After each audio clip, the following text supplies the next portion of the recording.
Before we begin, thank you very much to Jazz Tracy, but she couldn't think of anything funny to put as her username, so she's trying to draw this out as much as possible, F, for joining the Patreon campaign.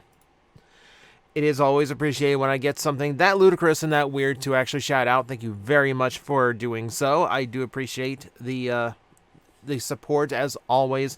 I am not kidding when I say I could not do this without you, so the fact you want me to keep doing this means the world to me. Thank you guys so much for the help.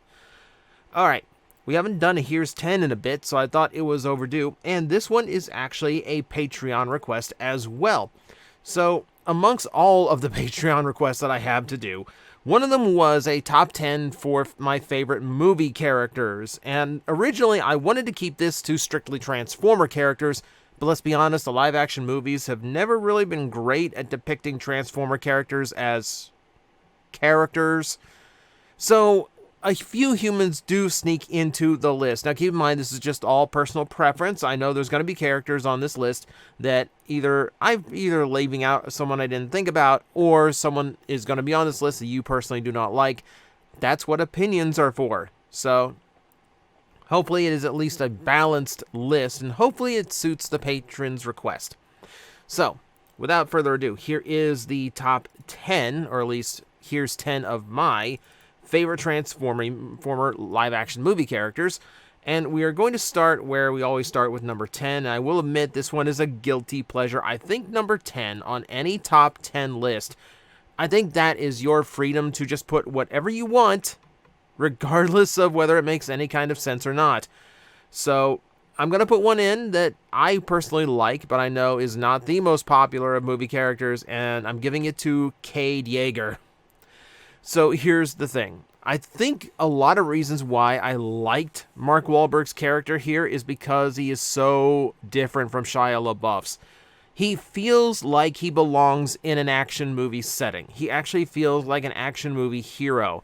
And I like that he had a different dilemma to him than Sam, which an adult fan is a little bit more connected to, because these are more lean, these movies do lean more toward the adult viewer than they do kids. Let's be honest. There's jokes about peeing on people. So I never really minded him. I thought he was fine. At the very least, I felt he belonged, in the thick of it with the other Transformers. The second he finds his own rifle that's small enough for him to personally wield, he definitely comes across as a better action hero. And like I said, he's got dilemmas in movies that I think are a little bit more relatable than, oh no, how will I possibly live up to my super rich girlfriend? Thanks, Sam. Thank you, Dark of the Moon. Let's get an actual Transformer on this list at number 9, and I think I know the one to go with. I should, because this is my list that I prepared in advance. And it's going to be one of Cade Yeager's co-stars. It's going to be Hound. Now, let's just straight up admit, this is Bulkhead. In design, in attitude, in just overall presentation, this is completely and everything Bulkhead. We have to call it Hound because that's the trademark, because they wanted to push a vintage G1 name rather than something a little bit more modern. Though they actually used Lockdown as a villain, so what do I know? Point being, he's actually a really solid veteran-style character. Out of all the Autobots in the new crew following the original trilogy, he's definitely the most likable out of them. And he's the one that keeps everyone in line. He feels like, between Crosshairs and Drift, he actually feels like the one that's, actually, kind of still respecting Optimus Prime and his purpose, etc. So he kind of just, by force alone, keeps everyone in line. And I feel, it almost feels like Crosshairs and Drift would have gone rogue if it wasn't for him just putting his foot down. And I do like I even like seeing him in the fight scenes. He had some actually really cool moments in combat too. He's not a bad. He's one of the more refreshing characters, I feel. And yeah, John Goodman actually plays a pretty good Bulkhead, even if you have to call him Hound. Regardless, considering the later end of the Michael Bay run is not the most solid. I definitely think Bulkhead Hound is definitely one of the more shining moments. I will warn everyone in advance, we have to talk about The Last Night now, and I know there shouldn't be anything salvageable in The Last Night, but in this case there might be, because I'm actually a fan of Cogman. Again, this is a very different take on a Transformer, aside from the fact that it's a human-sized Transformer, which, but previous to this, we had seen tiny ones, in the case of Brains and Wheelie, and we had seen weird Decepticon ones. We had One Pretender, we had Reedman. This is the first Autobot at human size that actually kind of still portrayed like a standard Transformer. It's described as a headmaster, but we never really get to see what that means in the movie. But the character himself is fun. I liked seeing him put crosshairs in his place. That was fun. I like seeing this kind of more dapper personality that randomly gives way to something a little bit more psychotic. It makes him a little bit more fun. It makes him a little bit more interesting, because most of the Autobots in these movies just have a jerk button that's constantly turned on. It's just kind of their thing for some reason. So this one was entertaining. And yes, his scenes with Anthony Hopkins also kind of saved that movie and make that movie watchable, even though it's probably the worst of all the movies. I like their dynamic. They're fun to see on screen. It's the saving grace of what is regarded to be the worst of the live action movies. Still, Cogman was fun. I liked Cogman. Just kind of a shame that he didn't get to shine the way he was originally meant to. Back to the human equation for number 7, and this time we are talking about someone I think is pretty much universally agreed to just be a fun character, and that is Agent Simmons.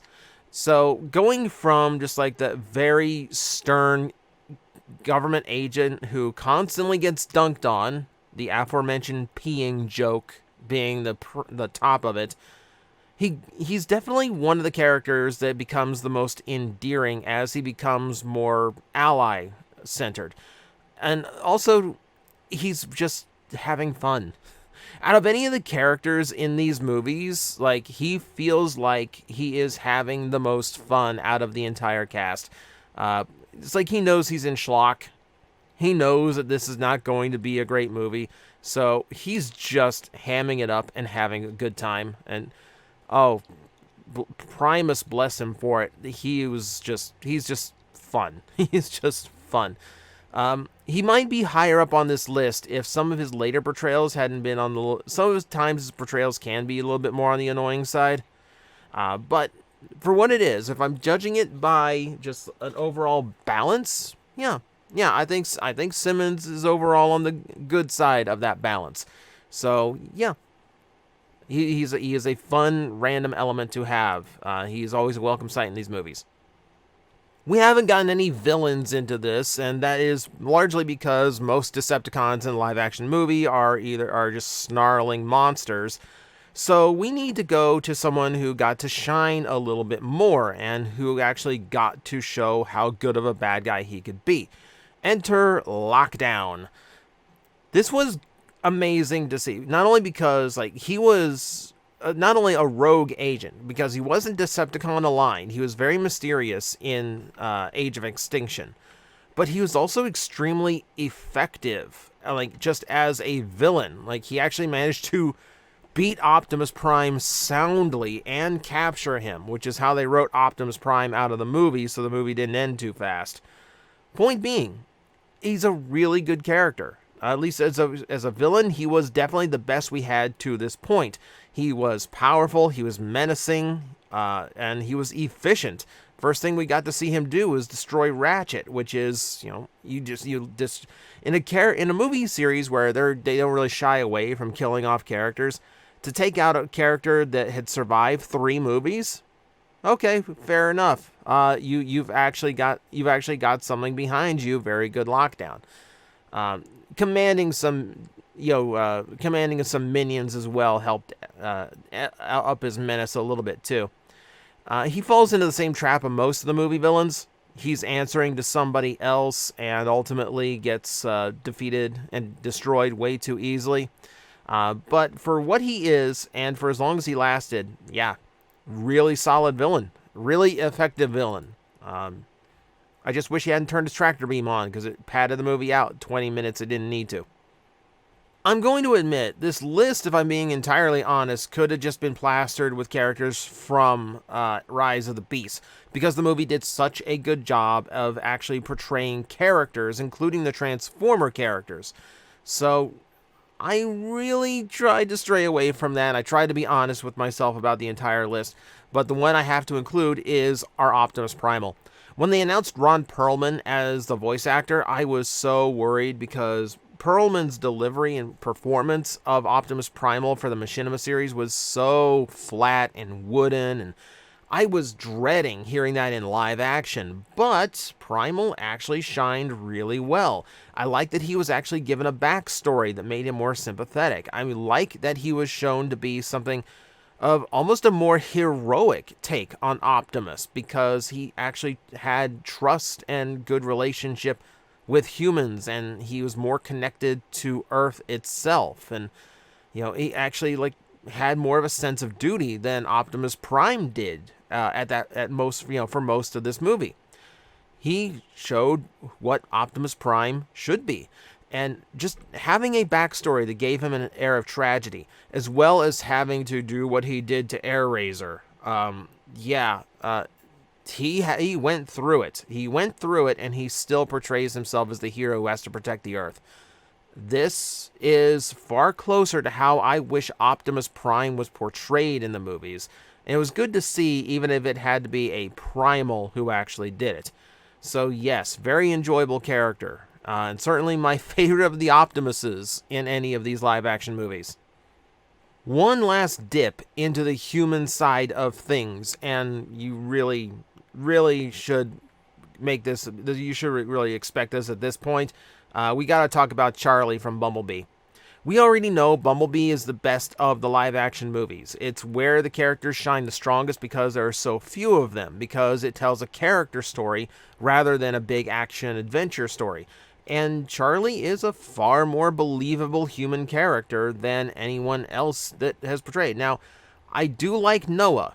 Noah would have almost made this list, and I probably could have swapped him in for Cade Yeager, for being honest here.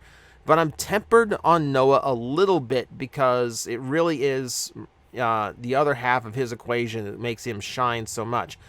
But Charlie does have a good story throughout this. She also has some tragedy to her past. She's working through it. She has her own fears and doubts that she overcomes thanks to her connection to Bumblebee. And her connection to Bumblebee is so much more palpable and noticeable than any of the human connections since. I like Noah and Mirage, but my money for best connection is still these two. This felt natural. It felt like both did a lot of growing because they were in each other's lives. And that's how it should be. That's what it should be. So, yeah, she tells a great story.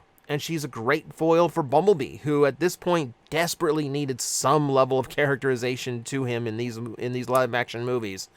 So, great for both of them. And I'm still really upset that we didn't see Charlie in Rise of the Beast. It would have been nice to have followed that up a little bit. Still, hope for the future. Maybe she's in G.I. Joe. I don't know. We need to talk about the longest running Decepticon in the live action movies. Longer than even Megatron, technically, since Megatron was technically dead for the fourth movie. We have to talk about Barricade. So, on concept alone, the character is great just because, you're Decepticons. You're supposed to be hiding out amongst humanity. It makes sense for them to be rescue vehicles that for people in authority, because that gets you into places, that lets you infiltrate. That's genius. That's genius, and it works really, really well. It's the most logical choice the Decepticon has made in these movies. Pair that with a menacing design and just a penchant for survival, and Barricade actually stands out pretty well amongst most movie Decepticons. And the great thing about him is that it's completely by accident. Barricade was supposed to die during the highway chase scene in the first movie. they cut it out for time, which means he just kind of vanishes and doesn't pop up again until I believe oh man, Age of Extinction? No, not Age of Extinction. The Last Night. It was in The Last Night when Megatron's putting the gang back together. Technically, and he was seen briefly in Dark of the Moon as well. So he actually survived like the biggest battles the Decepticons fought on Earth, simply because his death wasn't shown on screen. Lucky him. But it does make him one of the longest running characters, and definitely one of the more menacing ones because of it. Decepticons who can survive, that's a big deal in these movies, because they usually don't last long. So, credit to Barricade. He's still out there somewhere, waiting to punish and enslave. That said, he's not the best Decepticon in the live-action movies. There's only one we can turn to for that. And again, we have to go to the Bumblebee movie. Now we can talk about Shatter. So, the only female villain, if you discount Quintessa, female Transformer villain in these movies, as a lead villain, I'm excluding Nightbird. I was trying for a point. Let's forget that. She's a main villain in the Bumblebee movie. But she is a fantastic one. She actually does what you would think a Decepticon would do. She deceives. She actually deceives the human authorities into believing that they are the good guys. It gives them access to their technology. It gives them access to find Bumblebee on Earth without having to lift a finger themselves. It's perfect. It's absolutely perfect. It's the kind of thing a Decepticon should be doing. I mean, let's look at this. Character-wise, she is very menacing. Personality-wise, she is like probably one of the more interesting villains in Transformers, period.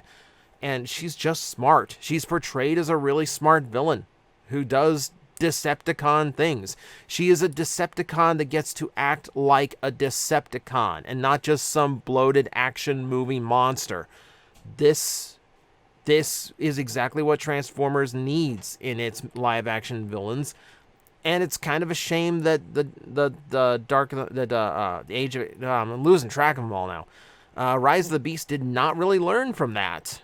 Scourge is fine, but he's no Shatter, and I think it's going to be a long time before the movies see someone else like Shatter again. And now we come to number 1, and this should come as no surprise. We've already talked about him a little bit here, and for good reason. Number 1, my favorite right now, has to be Mirage. I didn't expect to like this take on Mirage, because for starters, he's not using his original abilities. He's using Hounds, but he's also not an IndyCar. So it just kind of felt like this is just going to be straight up another just annoying main character in these live-action movies, who's just borrowing for everyone else and doesn't really remind me of the original. And no, he doesn't remind me of the original Mirage, but he's something honestly better. He's wisecracking, and he's genuinely funny about it. He doesn't really have like annoying traits to him like I feared. Like I can sit through long scenes with Mirage, and he's not annoying. He's a fun character, and he just comes across as a genuine like hero in the making who just needs to grow up a little bit. And that's what he does through the course of the movie. It's fantastic. And again, he has a very palpable connection to Noah. Noah himself, I think, could have used a little bit more, which is why he didn't make the list. But I really think Mirage grew a little bit here. And he's just an overall, just really cool and enjoyable lead character. And I'm kind of hoping they do the same thing in the next movie, if there is a next movie, and kind of let Bumblebee sit on the sidelines and take a rest while Mirage gets to handle all the really big chunky scenes. I want more of this character. The live-action movies don't do so well. But if they get anywhere from here, I really want to see Mirage again. I really feel like he's got a lot more he could be tapped with. And that is my top 10, or at least 10 of my favorite live-action movie characters. Live-action Transformer movies are an incredibly subjective thing. What you are into is going to be completely different from what I am into. So I know this list is going to be completely divisive, and that is entirely fine. Let me know in the comments below who your number 1 would be. Try to keep it civil in the comment section. It's not a competition. And as always, I will see you next time. I'm like, I think you guys got this. I will back away, and I will see you all later. You've got this handled. Alafi's like, really? You're not gonna help me? Like, it's fine now. It's like these disgusting creatures breathing down my neck, and you're all just like, I believe in you. You got this. All right, you seem to have this. 5 minutes.